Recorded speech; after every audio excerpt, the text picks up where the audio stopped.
Dan Illman, Matt Bernier, race number 4 at Santa Anita on Saturday is the Grade 1 Triple Bend Stakes at 7 furlongs. All our stakes previews this weekend presented by DRF Bets. $150 sign-up bonus can be yours. Just sign up at drf.com/join and please use the promo code TV150. Let's take a look at this field of some salty and speedy sprinters in the Grade 1 Triple Bend Stakes. Matt, the morning line favorite is the number 5 City of Light. Never out of the exacta from 5 lifetime starts. Took him wire to wire last time out in the Grade 1 Malibu with a 102 Beyer speed figure. What'd you think of that performance on the lead? It looked like for a second he wasn't going to get the lead, then he grabbed it and never stopped.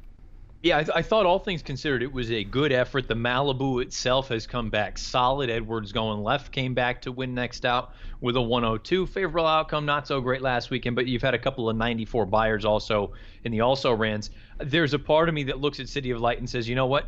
He hasn't done anything wrong, really, ever since he's been out on the racetrack. At the same time, at a short kind of number, this is a horse that if you take the 102 out, sure, he's competitive, but it's not like he's some sort of prohibitive favorite in here. Also, for what it's worth, Michael McCarthy, I think he does a really good job, but past 5 years, 61 to 180 days, 2 for 42. If you make it dirt 61 to 180 days, 0 for 13. There are enough negatives for me from a statistical standpoint to take a stand against. Let's see what Timeform US has to say about the pace. Remember, City of Light went gate to wire in the Malibu. He's the number 5. He's out there on the lead, but he might have some company from the number 6, Captain Scotty. Boy, Captain Scotty, 2 starts, 2 very impressive wins, fast last time. He's got to go 7 this time around, but maybe if that blue bar is right and the pace, while perhaps contested, isn't blazing fast, Captain Scotty can take another big step forward.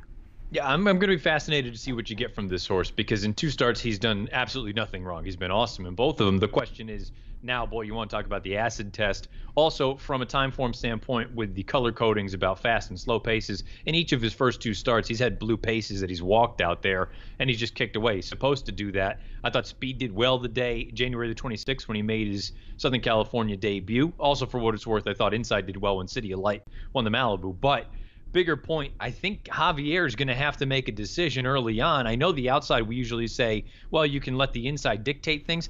I have to be honest, I think his best asset, go. Just try to bottom the field out, and if it doesn't work, it doesn't work. But I don't know if you want to get too cute with a horse that's this light on experience. Talk about jockeys having to make a decision. Tyler Bays is going to have to make a split-second decision, breaking from the inside on the number 1 Edwards going left, who overcame the rail last time out to win the Cal Cup Sprint.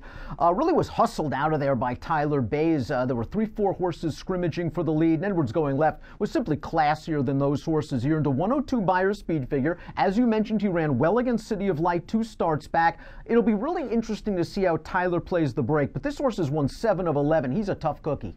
Yeah, he really is. And you want to talk about a great claim, the fact that these guys dipped in, took him out of that debut for, what, 50 or 40, something like that.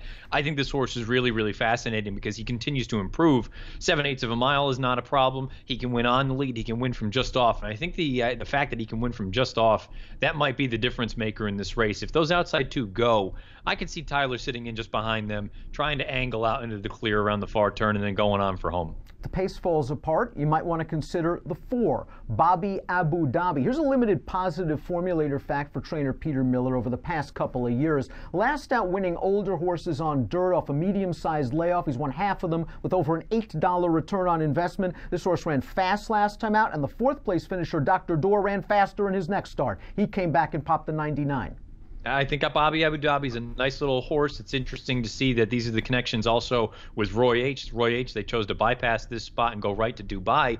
Bobby Abu Dhabi is fine. I'm not entirely sold about the distance. I think he might be better at 6 or 6.5. And also from a class standpoint, is he quite this good? We haven't talked about the classiest horse in the race, and the reason why is because the number 3, Giant Expectations, is also cross-entered in the big cap at 1.25 miles, and as of this taping, we have no idea where he's going to run. If he runs here, he is a very dangerous threat. I know his San Antonio 2 starts back was kind of gift-wrapped to him when he was allowed to walk on the lead, somehow collected the expected speed of the race, ended up last, but his race in the Pat O'Brien, the last time he ran 7 furlongs, that was a big, big effort. I like him in these medium distance races. Last time out in the Pegasus World Cup, throw it out, tough post, chasing gun runner through a fast pace, that's not him. No, I agree. I have to be honest. I think he needs to run here. I mean, I suppose he has a puncher's chance in the big cap, but 7/8 of a mile, this is fine for him. This isn't an issue, and he could work out a beautiful trip if the 5 and 6 hook up and he sits in behind them along with Edwards going left. To me, it's a no-brainer. You run here, but I'm not part of the connections. Horse Greedy was entered for $40,000 last time out. He only paid $82 to win that day. I guess he was flattered somewhat when a couple of horses came out of that race to win their very next starts. He's 20-1 on the line for a reason. He's got to run a career best and maybe then some.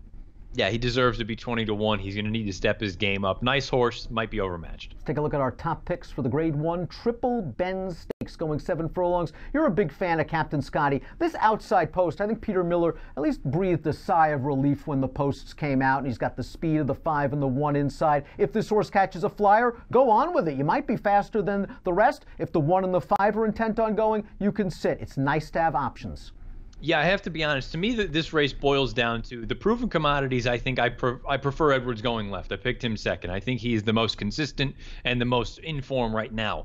But there's a part of me that wonders if we are kind of at the point now with Edwards going left where that is what he is. Look, a 100 buyer, nothing wrong with that. Captain Scotty, I got to be honest, to me, it's kind of scary. If he moves forward, are you talking 105 to high 100s? I don't know. Maybe I'm just throwing it out there and I'm kind of out in left field, but I think that this is an interesting horse where if he can handle that class test and he can handle the hike and the distance, I don't know what we're dealing with here. He could be very good, or I'm terrified that he gets into a little bit of a duel. He gets punched in the face and he says, this is not what I've been running against, and he packs it in. We'll find out. I think I should get a decent number on him. It's a good point about projecting upside potential. Edwards going left's had 11 starts. Maybe there's not much more left for him. I'm hoping he can run that 102 buyer. I'm hoping he can sit in behind the 5 and the 6 and work out a nice trip. Captain Scotty in start number 3, there might be a big forward move, and that's kind of a scary thought for a horse that ran a 99 buyer in only start number 2. Matt's going with the 6 Captain Scotty. I'll take the 1 Edwards going left. Hey, $150 sign-up bonus, drf.com/join. It's yours. Just type in the promo code TV150 after you sign up for your new DRF Bets account. Approximate post time for the Triple Bend, 1:30 Pacific on Saturday afternoon. Good luck.